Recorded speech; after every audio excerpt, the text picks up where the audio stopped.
As an early stage startup, you are likelier to die than to survive. Founders want to optimize for that big launch day. You don't have resources through with a microscopic version that in principle it works. Go to market comes down to three things. It's who are your customers, what pain point are you trying to solve. Don't project your excitement on the product. Go and get evidence that people will use it. You have the bigger vision. Finding that real narrow niche is so key. Welcome to The Startup Leap, the #1 podcast interviewing startup founders who have taken the leap. On The Startup Leap, we hear real, raw, and relatable stories of how they've navigated taking the leap. We're your hosts. I'm Yvonne. And I'm Maria. And this is the Startup Leap podcast. Any statements made by Maria, Yvonne, or the Startup Leap guests are solely their view and are not advice. So we've done one of these deep dives, the first one on team, and this one is on go-to-market. For those who haven't had the chance to look at the team episode, you should check that.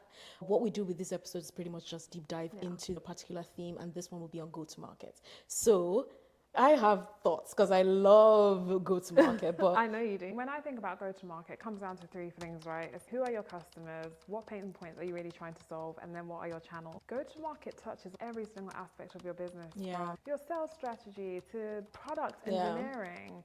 And hearing about it from all the guests that we've had it from different perspectives, from different sectors as well. One of the things that is super interesting in this space is some of the resources that are out there, like the mum test, for example. And at the end of the day, it comes back to spending time with customers. Go-to-market is where you bring your idea to the pressure of reality. And reality tests it. You realize and decide how you will iterate, experiment, finding what the market wants. Because at the earliest stages, there are three risks, right? Like either that you're building something people don't want and you've built it and you're projecting on the customer and they don't want, or you're building something that people will not pay for. They will use it, but there's no way to monetize it. Or you're building something that people will pay for, but they just won't pay enough for you to be able to build a massive business. So you will find out on go-to-market if that's true or not. Go-to-market is the place where the shit gets real. And we decide whether or not this is something that actually works. It's the part that is so unsexy. It is the part where you have to get your hands dirty. You'll never see that money in the bank. Literally. And you will never get that product or service into the world in a way that actually fits. Another thing about our episodes is the fact that people have different business models. And go-to-market for different business models can differ. If you're a consumer company, it's different. One example of the episode we did on vendees, right? We talk about the software. Sometimes you are the software. Especially at the earliest stages. People say, look, we had to be the back end, just like on the Excel sheet and to customer. The customer's like, oh, that worked. Perfect example. He shared how they were using Excel spreadsheets. They were doing everything manually before they even built a line of code. Remember, they actually built a whole product before they rolled out. And then he realized that he had built something that the market didn't want. Sometimes just be really scrappy. Just figure out what is it that you can deliver to customers, that you don't have to go out and build this full-blown product, because we've seen it a lot where people just overthink. Go spend a lot of money on like products and then realize the customers don't want it. Don't want this. It doesn't work for them. I'm a strong believer of delaying building a product as much as possible. 100%. Even as an investor, there's this common saying of second-time founders think of distribution and first-time founders think of product. Because there's the danger of romanticizing the product. The extent to which your product is valuable is to the extent that customers use it. You can create a very scrappy product that customers will use. And a product doesn't even have to be a product in the traditional sense of a word. It's a set of processes that are automated that gets stuff done. On vendees, with not obsessing over the product and anchoring on distribution, I would even say best case scenario is that you co-design with the customer. Exactly. Another example in being the software in the early days is Robin AI. And I think a slightly different nuance there in that they were building AI models, right? And sometimes in those early stages, there is going to be a lot of hallucination and noise. So you need to actually go in and have a human in the loop to ensure that the output is correct. Before you actually go out and build this like fully automated product. And there are lots of AI tools out there now. Founders are leveraging AI. When I think about Robin's episode on the go-to-market piece, two things I find interesting. Richard didn't have a technical co-founder. So he had to go find a technical co-founder. After he found the technical co-founder, he actually didn't build a product. He literally went to lawyers and said, we are building this product. Is this something you would use? And they said, yes. And then he co-built with them. That is marketing before you have a product. Yep. And not marketing in the sense of building public. Yeah. That's not what we're saying. Yeah. The fact that you're going out, speaking to these individuals who are the customers that would potentially use your product, understanding what is it that they need and building with them. And working with evidence. Like, Exactly. don't project your excitement on what you think people would do to the product. Go out and actually get evidence that people will use it. Will people use this thing? And I think on this point as well, people say different things to what they mean sometimes. So oftentimes when I see really comprehensive surveys as a way of market validation, I'm like, no, because customers don't always say what they mean.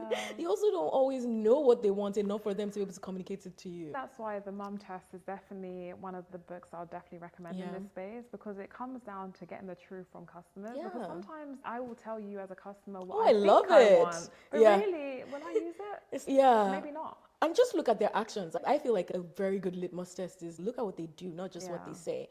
Oh, it's going to be incredible. Would you use it? Of course. Okay, here's the beta test for you to download it. Would you give us feedback?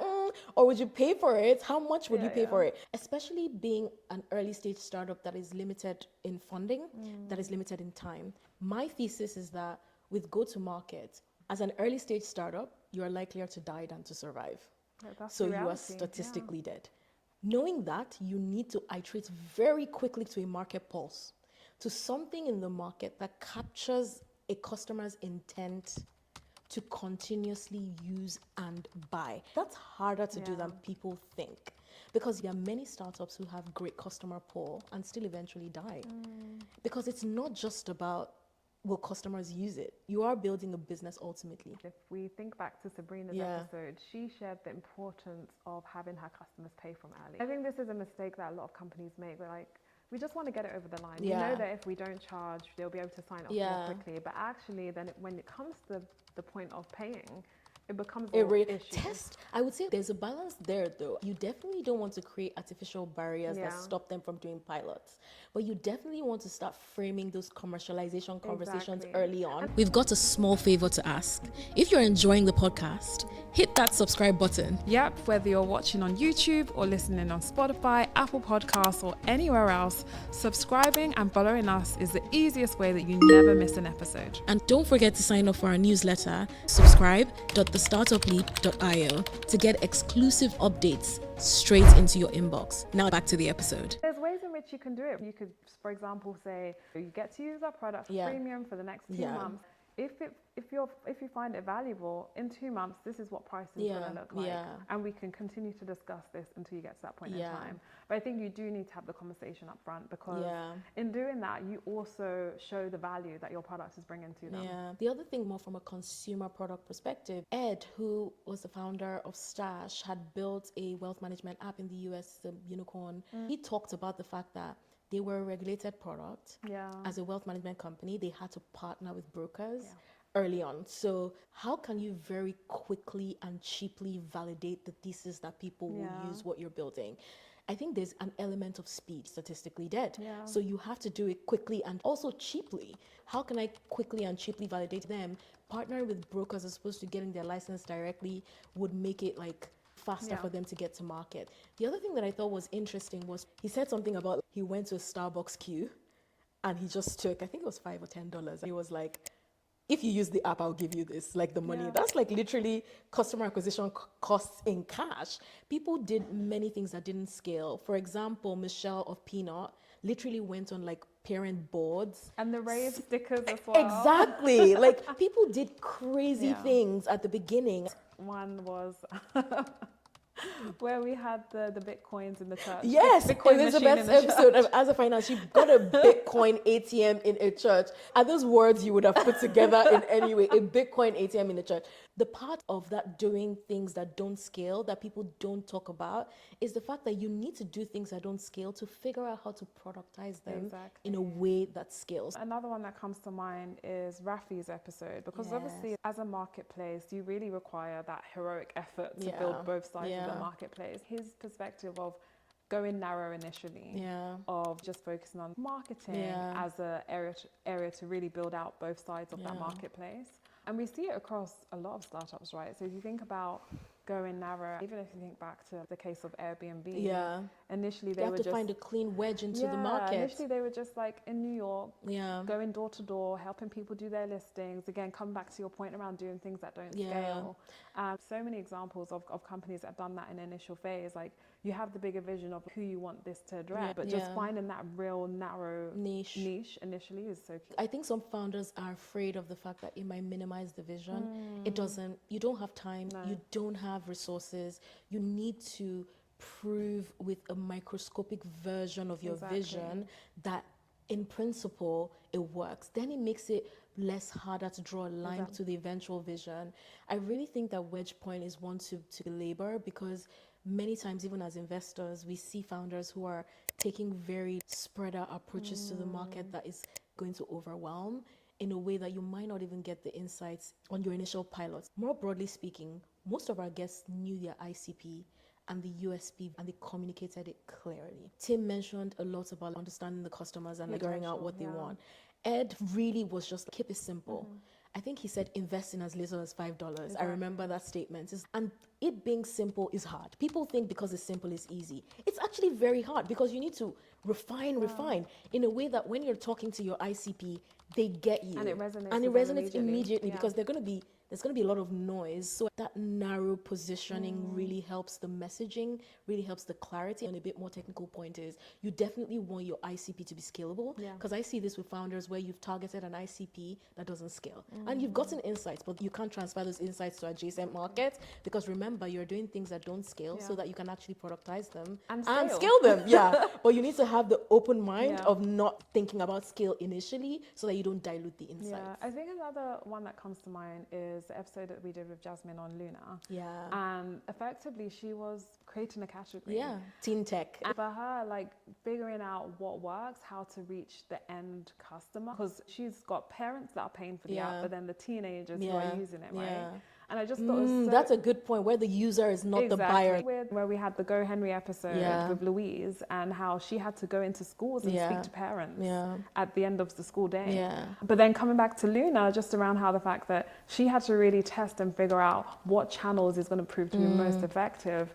And for her, like, TikTok proved to be super valuable. It's also a lesson in the fact that you do have to try, test different methods of going experiment, out to market, figuring out what works, and not being afraid to try different things. And also to kill what's not working. Exactly, because oftentimes I think a lot of founders can be pressed or set on a particular way in which they think it should go to market. And sometimes it takes too long before they realize, actually, this is not working, let's something else. I'm remembering Said's episode, because it said, if there's one thing that I do well, is that I kill things when it's not working. That is such a skill. It's a superpower. Because you're so attached to your idea. Be flexible. You have to be flexible. Again, spending time with customers, understanding what's resonating with them and what's not. The beauty of spending time with customers in those early days is you get feedback so quickly. As the company grows and scales, you're no longer going to be able to spend time with those 5 customers and really just spend one-on-one time with them and understand what they love. In those early days, you should really be optimizing for the 5, the 10 customers that love your product versus their thousands. So you just get that feedback and iterate it. The episode from Max, where he was chatting with his co-founder and they had scaled to a point and he was like, move fast and break things. I was like, wait, we're getting quite large to be breaking things anyhow. If we break things, our customers will knock our door. To your point, in that early stage is when you can afford it. Exactly. So make all the mistakes and move quickly and rapidly iterate, and don't be afraid to hear it's not working. Then maybe that's a start to, this is what will work for us. The key thing we can take from the go-to-market segments of all the episodes that we've done today is, in the early days, it does require extraordinary effort to acquire those initial users. And it's fragile. And you will do silly things. You should be doing silly things that don't scale. You should be rapidly experimenting. You should be trying things, and you should be willing to kill them if they are not working. Just move on. Don't be that person that just spends so much time building the product, and then you bring it to the customer, and customer's like, I don't resonate with this. This doesn't solve my problem. Another thing that I just want to highlight is the big launch. Oftentimes, a lot of founders do want to optimize for that big launch day, but honestly speaking, it should really be seen as a journey, right? And everything that comes up to that launch point should really be about, again, spending time with customers before you even get to that launch day. It's almost seen as like this flag post of, I'm going to build. And then we will launch it, and then everybody uses it. It's like build it and they will come. No. Like you would go find them, then you will build it, because that's been turned over its head. I also wanted us to talk about B2B business models, because I think the go-to-market sales cycles for B2B business models is a huge one. Sabrina talked a little bit about this, even Shay as well, because for B2B software companies, oftentimes you will need to speak with people who will take you through a procurement process. It's not fun and it takes a long time. And as a startup that doesn't have time, how do you get ahead of that? You should definitely check out episodes that dive deep into this, because guests gave some really good actionable feedback to cutting those sales cycles low, because that's actually one of the reasons VCs say no. Like it's one of the popular reasons. If the sales cycle is too long, it's just not scalable, because if you're going to do this 1,000 times, 10,000 times a year, and it takes you 6 or 7 or 8 months to try to onboard a customer, that just doesn't work. Yeah, I think that was an interesting one. The other one, don't obsess with your logo or your name or all of those stuff, because we ask each and every person, like, how did you come about your name? Most people have just been like, especially the second time founders, did you notice? They will just be like, it's an afterthought almost. Let's just figure out something that works. And if it doesn't work, we will change it. But in the meantime, let's just get it out. Because then you find people who like obsess over like everything. It's really just about focusing on those things of value, right? Yeah, especially on regulated markets. One comes to mind, Lewis's episode with Go Henry, which is a platform for kids to manage their finances. So parents manage that. So a debit card essentially. And he also provides like financial education for children. She did mention something about regulation. And she was like, if you're building a regulated product, if they tell you, oh no, we can't do that in the regulations, you go ask them where. Point it out to me exactly That's where. a really good point. It's such a good point, because most times like, oh, it's in the regulation. Where? Exactly. And they couldn't tell her. And the truth is, if you're building an innovative product, you're probably ahead of regulation. Exactly. And sometimes you have to work with the regulators. Exactly. Perfect example was with Vendy's. Yes. Like when, he spoke about how he partnered with the regulators and took them on that journey of why does this product need, how can we have regulation makes it workable for both parties, exactly. right? And just being very intentional about partnering with them in the very early stages. I love it. Not trying to avoid it. I think that's probably the worst thing you can do. Yeah, try to avoid it. Because it will catch up with you Yeah, later. it will. And you're actually in such a great position to shape it anyway as a pioneer. And we've seen a lot of our guests do that. Yeah, absolutely. So if you haven't, you should definitely go check out the episodes. They're gems on gems. Many we didn't even have the chance to touch on. So yeah, we'll see you next time. Leave a review. Tell us what you think of this episode on all of our platforms at the Startup Leap Pod. Do you have a question? Ask us and we'll ask our guests. Go to thestartupleap.io. See you next time.